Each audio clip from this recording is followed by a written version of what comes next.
wonderful child and a black male. And here's what occurred. Last night, three buddies got together at a residence in West Lakeland in order to watch the basketball games, the playoffs. They were watching the West Coast games, and just before midnight, during the excitement of the ball game, they heard a pop.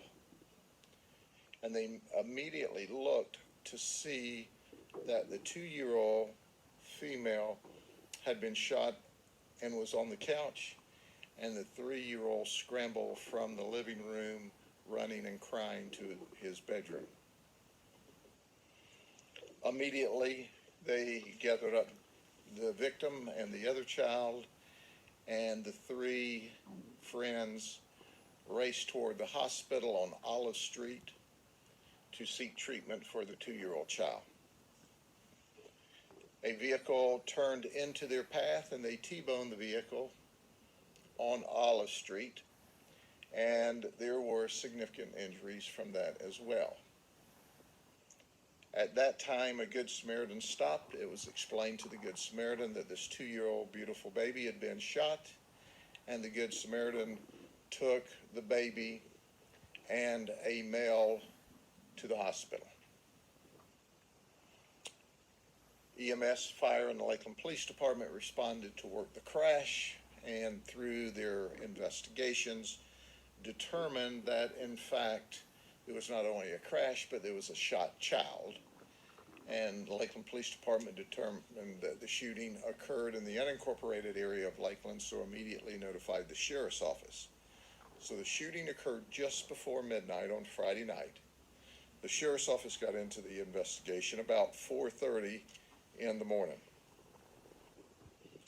And as we began the investigation and we served a search warrant, we found that there was some problems at the house and that there was marijuana there.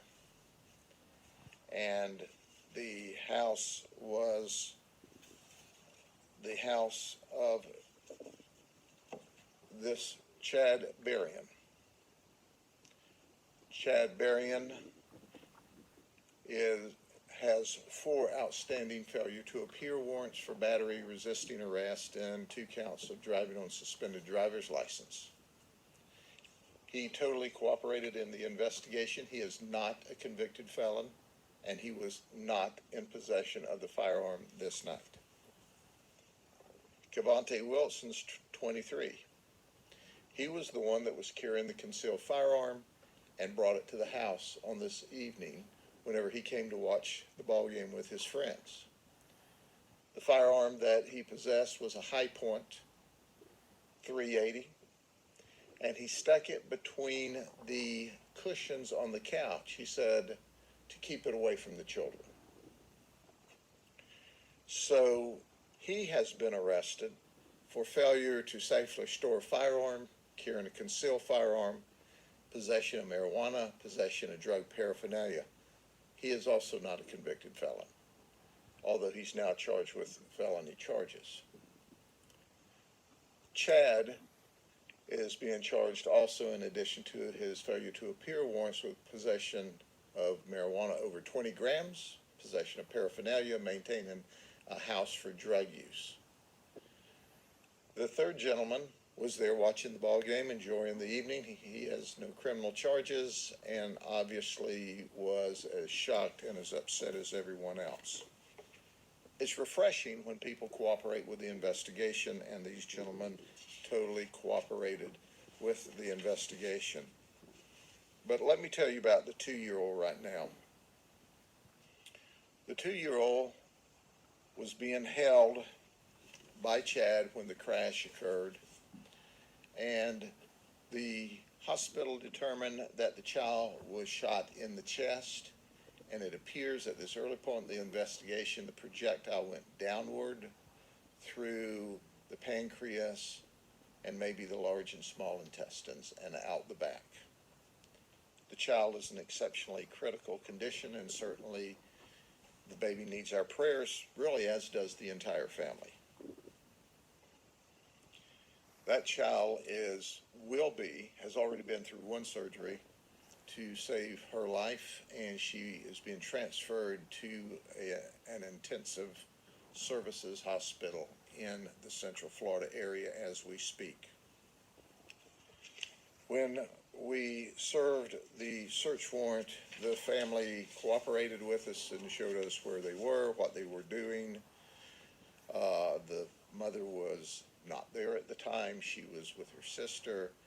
The other friends were there watching a football or a basketball game and were not doing anything that was reckless other than, once again, Cavante should have left his gun in his car, or if he had have taken it into the house, he should have carried it appropriately and then appropriately secured it away from children. I don't know how you think you safely keep a gun away from children when you stick it between the couch that the children are playing on.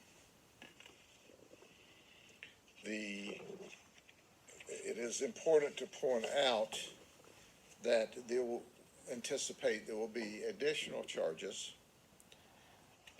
for Cavante in 7 days, and you go, well, why is that? Well, it's not unlike the legislature to complicate everything we can. Obviously, there was an event that occurred and where apparently a parent was immediately arrested when a child was shot. So in order to fix that, there is now a subsection on assault, battery, and culpable negligence that says when a minor child is accidentally shot by another family member, no arrest shall be made pursuant to this subsection prior to 7 days after the shooting. Well, I want to underscore, the child was shot by her brother, but not by one of the adults, okay? And I certainly understand the state attorney's office. They said if the child dies, then obviously Cavante at least will be facing a culpable negligence and manslaughter charge. So we anticipate we'll be charging him with culpable negligence in 7 days. Not today, because once again, we don't want to take a chance that the courts will interpret this statute in its broadest way and create problems for the state attorney's office. So we agree with them that we will not file those charges for 7 days from this date. So at the end of the day, here's the message. Guns are inanimate objects. If you have a gun, you have to respect that gun. You must treat all guns like they're loaded all the time, this 380 was, and appropriately handle them and keep them out of the hands of children. In this case, it didn't happen. No one in that house that night intended for those babies to have that event that occurred. No, none of them. The 3-year-old, by the way, has been removed from DCF and placed in the care, custody, and control of the grandmother while the investigation goes on. Obviously, and I underscore obviously, the 3-year-old's not going to be charged with a criminal event for obvious reasons. That child can't be held accountable for his conduct.